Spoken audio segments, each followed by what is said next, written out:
Hello and welcome to another video. Today we have an Asus Strix B350-F gaming on our bench, and this board came to me with problems with the BIOS.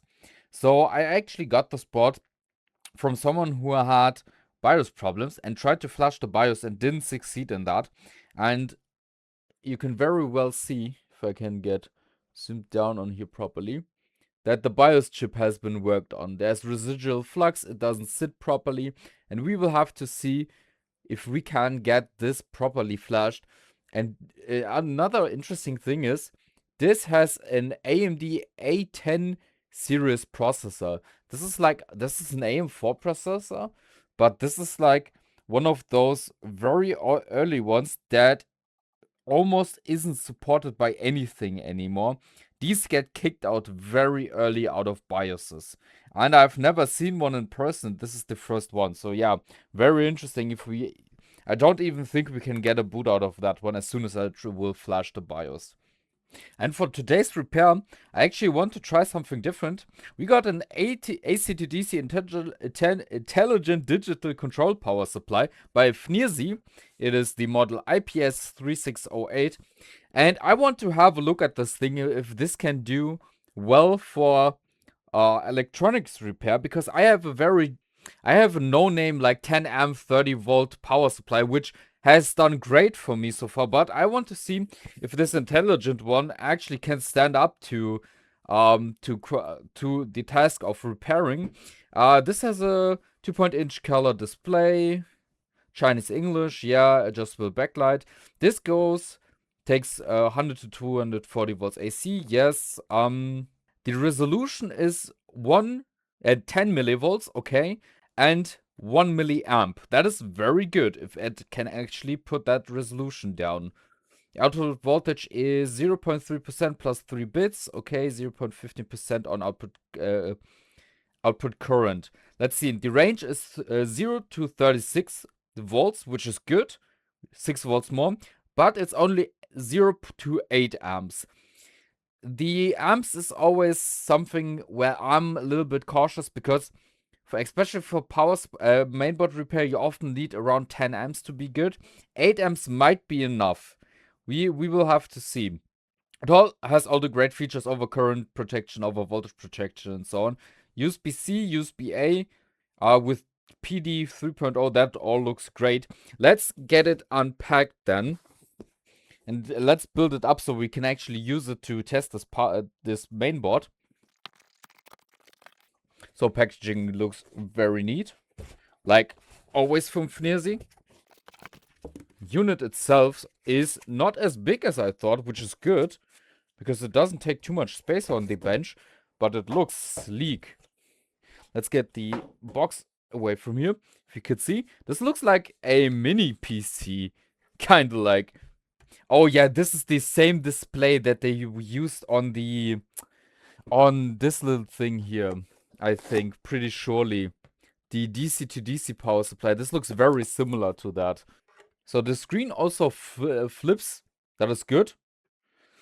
So do we have just an AC input? Oh, this also has connectivity to the to PC via USB-C. That is a great thing. Let me get this hooked up and let's see. Let's also quickly see what is in the box included here. Okay. EU plug that I need, 2 clamps, banana jack to alligator clips, and a USB-A to USB-C cable. So it boots up. That looks very good. That is actually pretty good from the refresh rate. That is probably like 60 Hertz. Okay. First thing I can see, this has a run and stop button, which is great. I love to have switchable outputs, and you have that LED that shows you off and on also for run.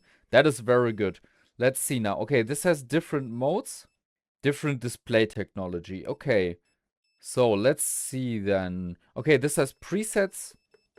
M1 to M6, that is good. Oh, this does capacity energy, so if you want to charge cells and want to see how they perform. Does have a temperature. Oh yeah, milliamp hours, yeah. Capacitance. Okay, let's see now.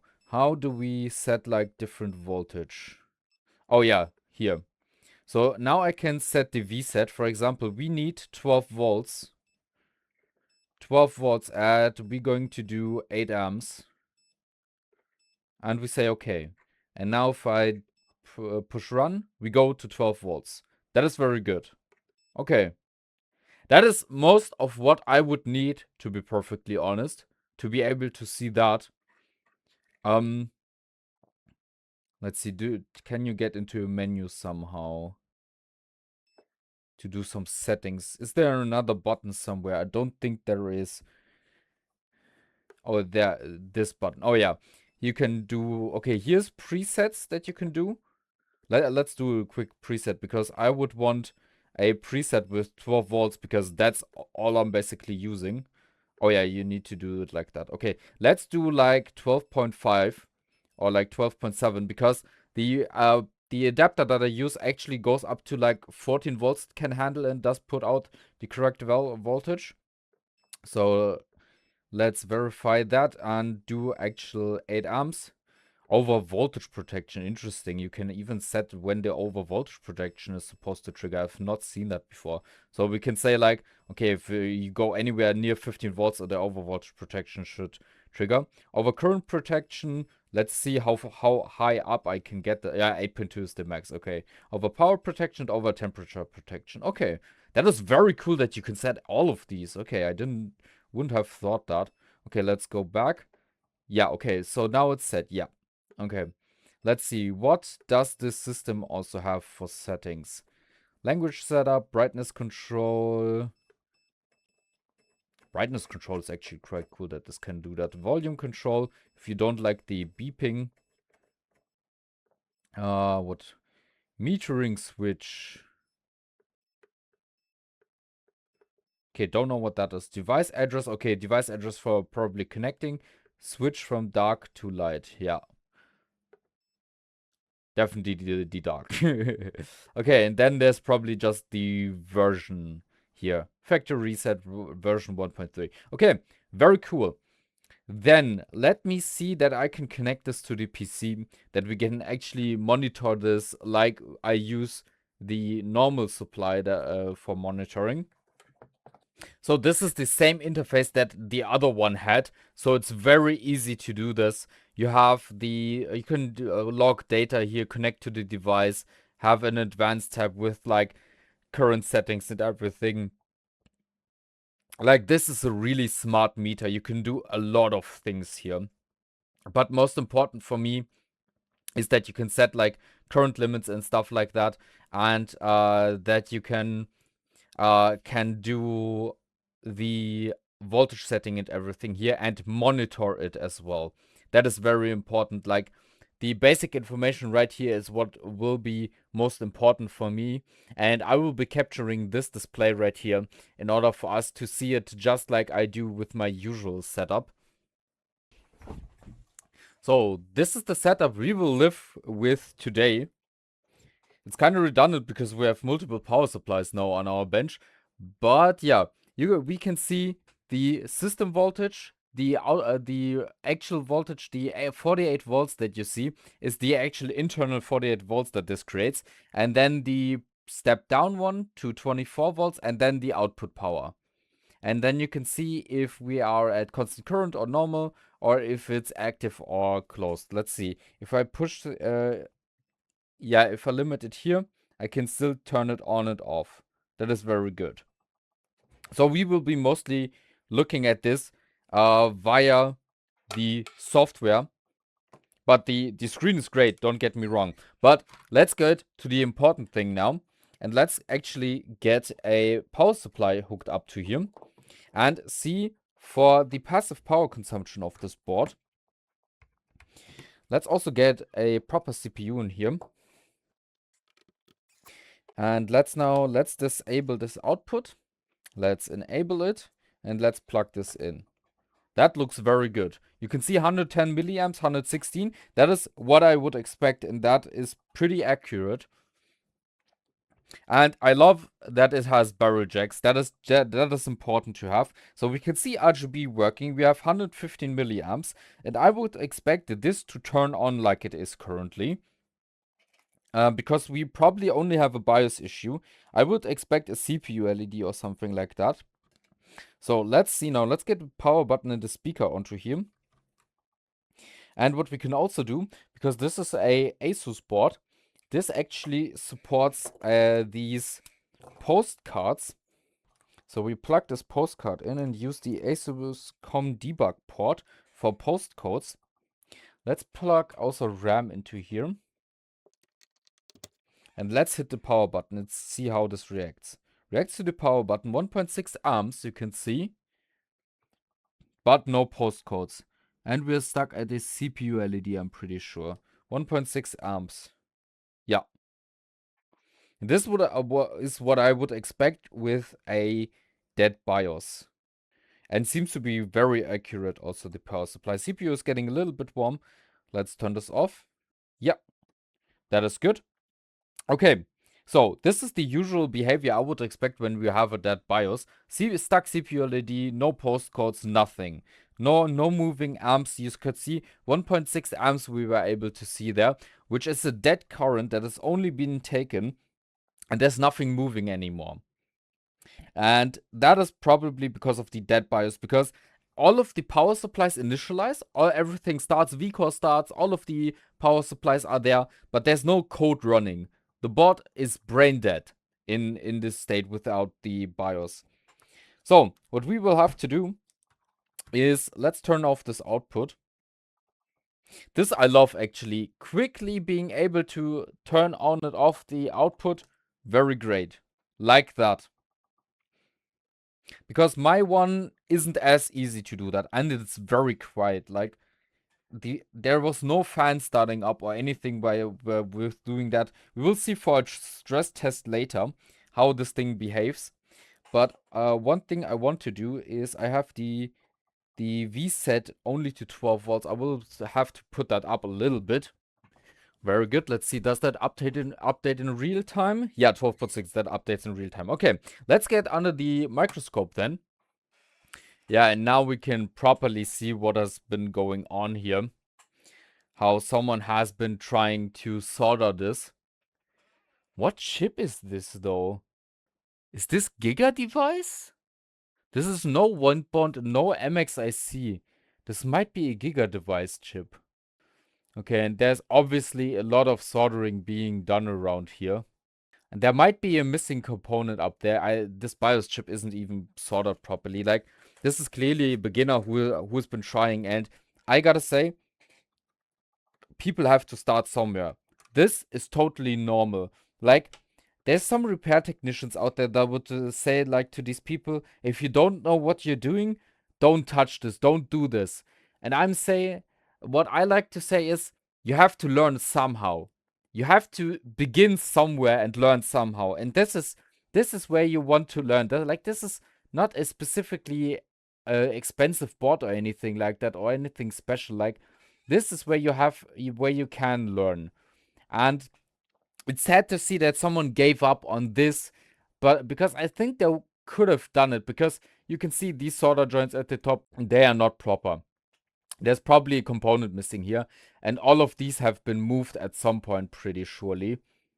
And yeah, we will have to protect the area a little bit, or the connector at least. And what I want to do, I just want to do a big reflow of this area. Just see if I can get everything into place and properly soldered. For that, I want to protect the connector. Let's see, I want to be able to see all of the passive components. Okay, I can, maybe. Like that. Now I can actually see pretty much everything. And there's a lot of Flux here. Let's see how awful their Flux is that they've been using. I hope this isn't plumber's Flux and that this will stink like badly. So, let's get the hot air into here. Because we have to basically reflow everything here, I think. Yeah, I don't think their Flux is doing us a big favor. Okay, chip is moving. Now it's connected definitely. Let's see for all of these components here. And whatever this is here. Oh, there was a component there probably. Okay, all of that is connected. All of that is connected. The chip is connected. Let's see at the bottom right here. Oh, yeah. Great job from myself. Just knocking a component off completely by myself. But okay. So everything is reflowed now. I lost a component right there. But that isn't too bad. There was a bridge right there that we will need to clean up also. Let's see, is the component anywhere here, that resistor? But I don't think it is. Okay, let's clean up the area then first. Let's get this piece of metal out of here. And let's clean this up for it to look better. And then we will need to have a look at the board view to see what kind of components could be missing here.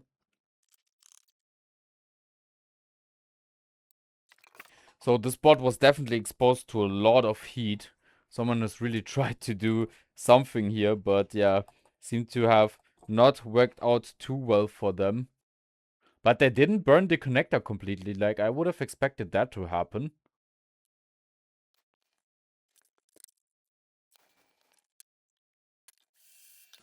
And now you can properly see the kind of flux that the person was using is probably acidic. Like the residue of it really isn't nice. Like this looks like this could be like similar to plumber's flux, like with the kind of residue that this leaves. So big question is, should there be a component here? And what is the resistor value that I knocked off at the bottom there? So no other choice but to consult a board view for this. And then we can get the resistor back into here and probably also get a component in here, probably also a resistor. So let's go to the PC and have a look at that. So here we are in the board view right now. So normally there's a wind bond chip on here. Okay, this can lead to problems if we don't have a wind bond chip on here. 1.8 volt chip. So we do have to keep that in mind. We might need to take another chip into here. Let's see, the resistor that I have knocked off is a 100 ohm resistor. Okay, so a 100 ohm resistor there. And the one that we're missing is that one. Okay, that one is not fitted. There's no component here. Let's see. There should be a resistor here, a resistor there. That is fine. A capacitor here. Yes. Another resistor here. A resistor here. A capacitor there. And another 100 ohm resistor there. So we're missing 200 ohm resistors. One there and one down there. Then down there's a resistor, another 10k ohm, 10k ohm, 100 ohm, and a capacitor. So we need 200 ohm resistors. Let's get that. So I do not have 100 ohm resistors in stock, but I have 91 ohm resistors. I think that will be fine. Let's prepare the places where those resistors are supposed to sit. Because, like, if you can see those pads right here, they are badly oxidized. Like, I probably want to reflow all of these joints because the flux that they have been using is not good. Like, let's reflow all of these. Just get some good old leaded solder into here. Always, of course, with good ventilation. And let's put some leaded solder everywhere.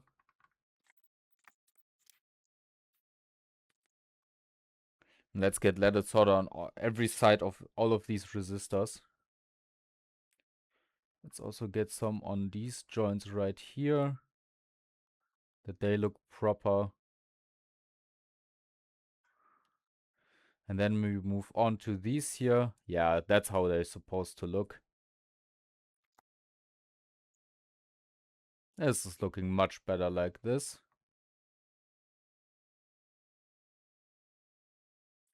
Let's also get some on these joints right here of the actual BIOS chip itself.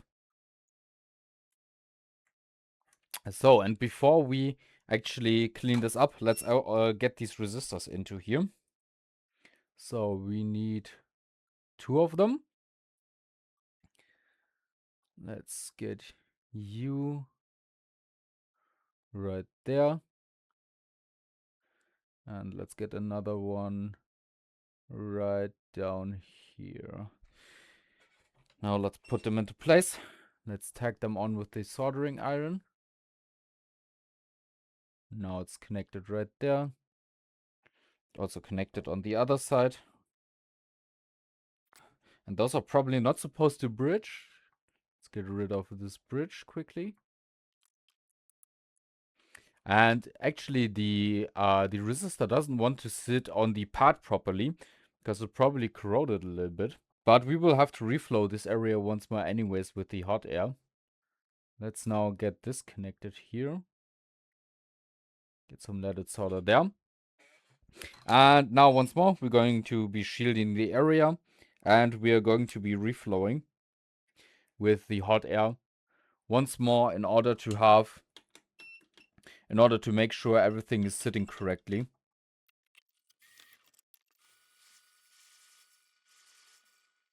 And our resistor is already gone. I didn't even notice that. Well, let's see to get the other one properly into place at least. Yeah, like that. So let's see then where our resistor went to. And get another one onto here. So yeah, these pads do not want to hold properly. Let's get one more of these right there. Let's get it soldered into place. And now it's at place. Let's take the hot air once more and put it on there properly.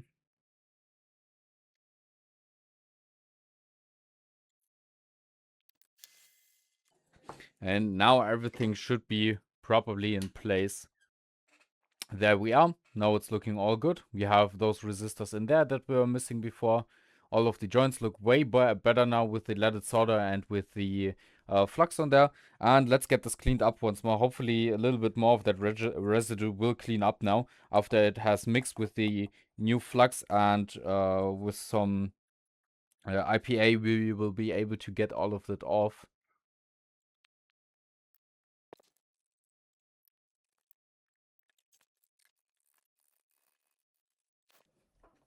So the area looks a lot better now. Still not quite clean, but a lot better.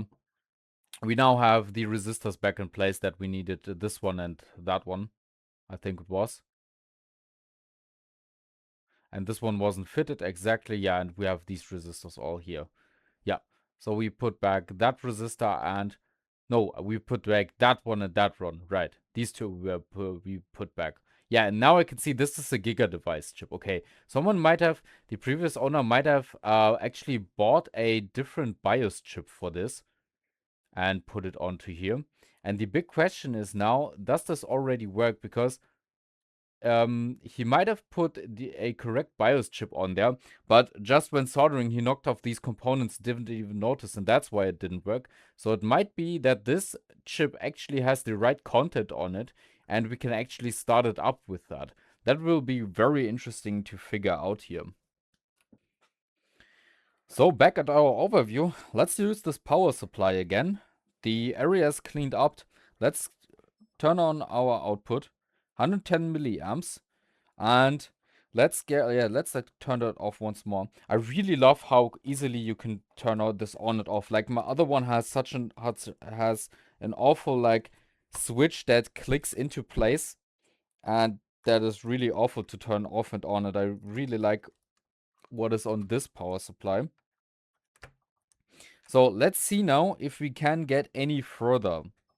So power supply is on, 110 milliamps. Let's hit the power button. 1.6 amps and CPU LED. So yeah, it isn't only the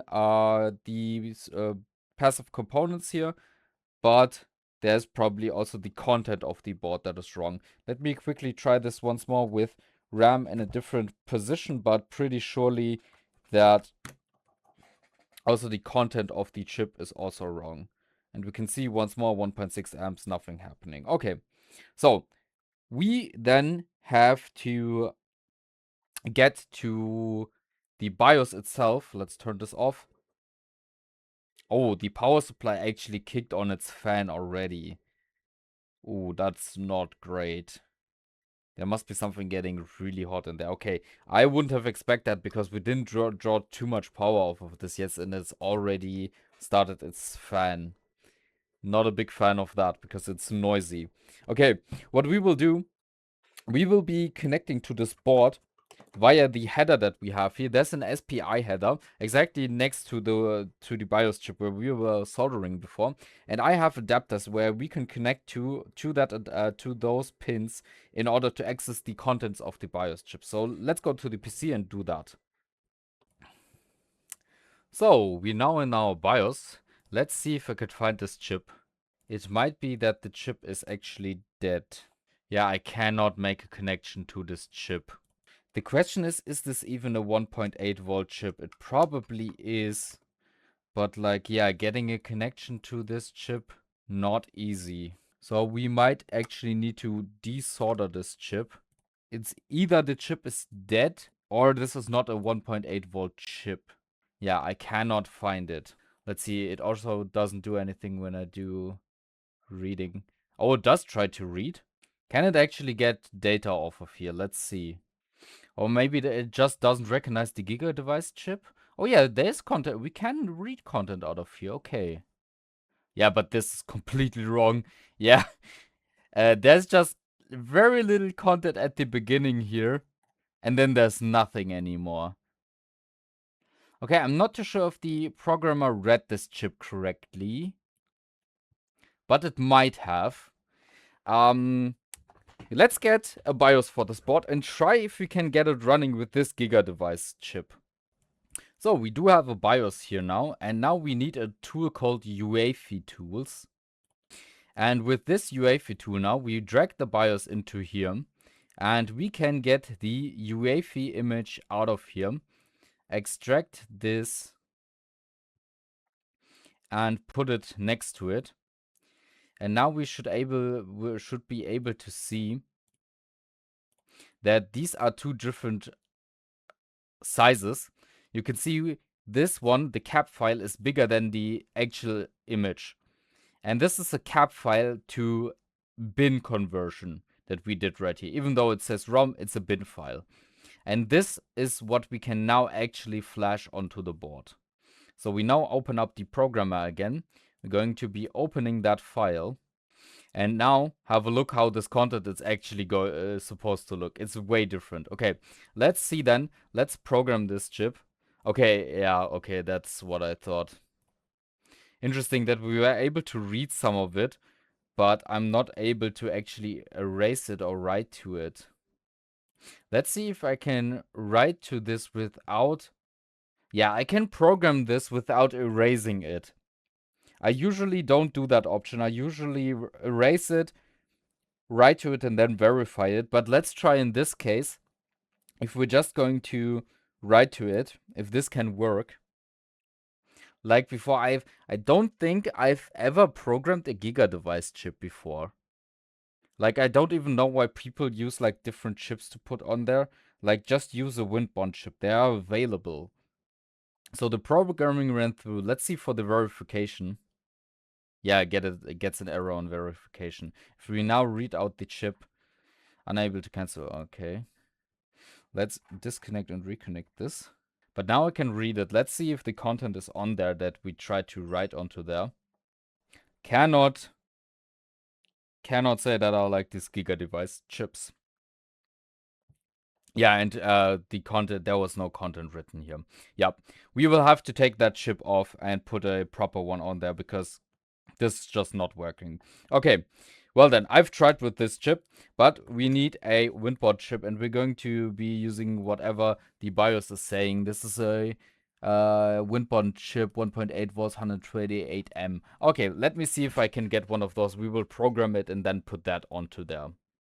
So let's see now how this is supposed to look like. Like that. Seeing a WindBond chip. Let's read this WindBond chip if this has anything on it. Okay, I probably need to restart my program. It didn't like all of the things that we were doing before. So restarting program, connecting the programmer again. So now we can, after restarting, let's read out this chip. This should be empty because I got these new. Well, they are from AliExpress, so you never know. And it appears to be empty. That is good. Let's then open up the file once more and let's program this. But let's now do, for the write sequence, actually do the full sequence of erasing the chip, and after having it erased, program the chip and verifying it.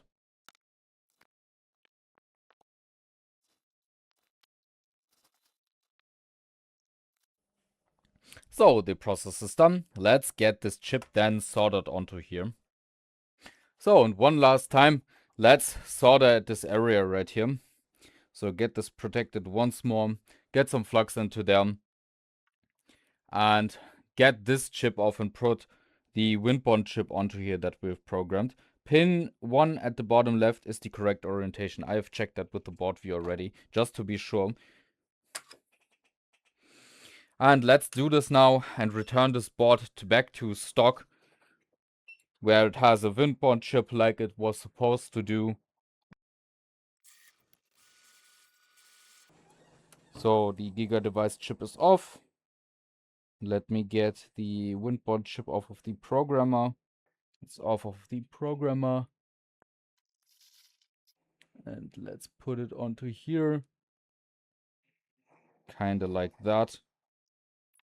And we do have some bridges that we will have to take care of, but we will do that with the soldering iron.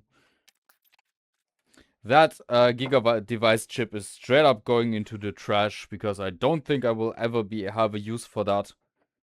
So taking the excess solder off of there and now applying solder there onto there again so it sits properly. Solder here, solder there, and solder here. And like that, our Windbond chip should be fine. I got to be honest, the marking on that Windbond chips looks very fake. To be perfectly honest. But I don't really care if it works, because the programmer recognized it as a Windbond chip, and the flashing and the verifying worked properly. So as long as this works, I don't have a problem with that. So area is nice and ready, nice and prepared. Let's now see if we now can get a boot out of this board. So back at the overhead view, let's turn on our power supply once more. Oh, I need to connect it. Okay then, let's hit this power button. And we have around 100 milliamps, 110 milliamps. And let's now, let's turn this off once more. Let's get this into here, because I want to see this working. So we can get postcodes and see indication. So, turning on passive power consumption. And let's hit it. 1.6 amps. Oh, it disconnected, didn't it? Yeah, it disconnected. But we're stuck at 1.6 amps. What is this? So, power supply is on, and let's hit this once more. And no, we are stuck. Stuck power consumption. And you cannot see that. This device keeps disconnecting for whatever reason. Okay, we are at 1.6 amps, so you know that. So, the board is still not accessing its BIOS. That is not good. Let's turn this off then, and we will have to take a good look via the microscope once more. I want to make sure that the BIOS battery is out of here once, and I reset the BIOS. So just to be sure that the I/O chip loads the new BIOS. So yeah, after resetting the BIOS, it's still not working. So let me take a look around the board with the microscope if there's anything more damaged or knocked off here. So I did find some more damage right here. There's a knocked off capacitor at the bottom left that you can see right here. But I think we can solder this one back, because just parts of it are broken, but not everything. So as you can see, it has parts of it ripped off from the bottom side. You couldn't see. Now you can see. It has parts of it ripped off of the bottom side, but we can still solder to the top of it. So what we're going to do, this is probably not an important capacitor. This will not be the reason why the board is not turning on right now. But it is important to also do that and make sure that it is as properly as it can be. So let's clean up the residue that is left from the capacitor legs. So get this off. And now we just need to put it on a different orientation than to what it was before. So this now is going to be sitting on the top, because the top still has soldering points. Just like that. You can see there's a lot of solder going onto the capacitor. And the same will happen right here. Just like that. The capacitor is connected again. It doesn't look great, but it doesn't have to. And yeah, with that part is also repaired. We're still using the same capacitor, because I don't want to try to find another capacitor, match it to that, because this is not an important capacitor right here. It's just someone wasn't careful at the corner of the board. But yeah, this also isn't the reason why our board isn't turning on. So let me continue further and see. I cannot believe what I see right here. That person has soldered a new connector into here. This is probably not the first one. Or he has soldered something onto here. Because there's a solder bridge on the SPI header on the other side of the board. This is probably why we cannot access the BIOS. What the heck is this, man? I've never seen that. Like, I was so sure when we flashed the BIOS that was going to be everything. But this is ridiculous. Okay, now nothing is shorted anymore. Let's clean this up once more, and hopefully this will be the fix of this board. That is something I've never seen before and never would have expected. But there aren't so many boards that I fixed that actually someone tried to actually solder that much to.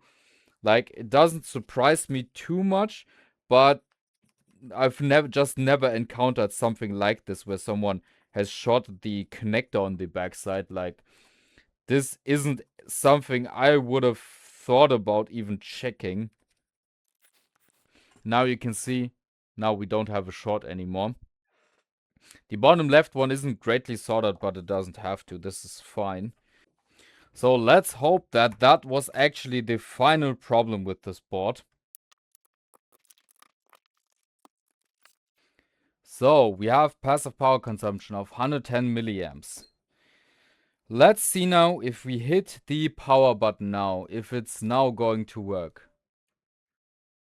And now 2.3 amps CPU LED. Oh, and you cannot see it. Hold on. Let me redo this. Okay, the power, I currently have a problem where the power supply keeps disconnecting, sadly, as soon as I hit the power button. So let me show you like that. Now, it's harder to see, but the display is great. 2.4 amps. Let's see, 2.2. So the amperage really isn't updating fast on this. And it's updating BIOS firmware. There it is. 2.5 amps. Yeah, that I don't like. It might be an accurate display for the amps, but it's not fast. Like, it doesn't update frequently. And doing this, it currently keeps having a problem with disconnecting. Probably has something to do with different ground potentials, because I have a display connected to here that has a different ground potential, and it keeps disconnecting my USB device, sadly. But yeah, you can see 3 amps, and this power supply is loud. Like, I don't know if you can hear it, but the fan is constantly on. When you do something like this, the fan is constantly on. So yeah, but it does the overcurrent protection to everything like that pretty well, and the display is nice. Like, it's an interesting device, I got to say, but the problem is it's a little bit expensive. I gotta say, I think I saw around 130 euros. Like, you would really want to have something like this with the capability of like doing, if you do something with batteries, for example, this will definitely be great. And if you want to do something scientific with data logging and everything, this will be a great one. And if you use USB-C and everything. But for repairing ATX boards, it's a difficult one. It's definitely a lot better than the cheap 50 euro one that I use with 10 amps, 30 volts, because this is a lot smarter and this can do basically everything that the other does and a lot more. And also you have the USB-C that is very helpful, and the display is just so much nicer. The interface is better. You have software that you can connect it to, but you have to ask yourself if it's worth for you to spend more money to get those features. But I can recommend it for what it is, definitely. Just be aware of the 8 amps for the power consumption for ATX boards. Like in this case, for example, it works no problem. But if I would stress test this actually with a good stress test, this would max out and wouldn't be able to handle that with 8 amps. But yeah, I hope you enjoyed this repair. I hope you learned something from it. I want to say that to the person that has done this, probably will never see this, but I still think he did a great job because he saw a problem and he wanted to get it fixed. He tried to flash this, but he gave up too early. Like, it is not easy, and you need a lot of expertise to know what you're doing here. And also, for many people, soldering isn't just that easy, like it is for us mostly. For people who do this like every day or on a daily basis. But these are the kinds of repairs you have to start on. Like, people need to get their hand working. You need to do something and you need to practice. And I think it's great that people try to do this. Like, there's other people that say like, oh, you butchered this, you butchered that, why did you do that? And I'm like, of course, everyone has to butcher something at some point because you have to start somewhere. And I like that the person who ever had this wanted to try it, wanted to do it. He sadly gave up too early, but it's, yeah, failures happen. And what I want you to give on your way, don't be afraid to try. Try it out, and that's the only way you can learn. And try to improve from your failures. That is very important because there was times where I didn't know how to flash Asus boards with BIOSes, where I didn't know how the conversion from cap to bin did work. And I was like, yeah, I cannot work on Asus boards because I don't know how the conversion works. But you have to learn and you have to keep improving and you have to try. And that is the most important that I want to give you on the way from this video. So once more, fnirsi, thank you very much for the power supply. This will definitely find its place in my stash. And yeah, all of my tools, as always, are linked in the video description. This was Mainboard Medic. Thank you very much, and goodbye.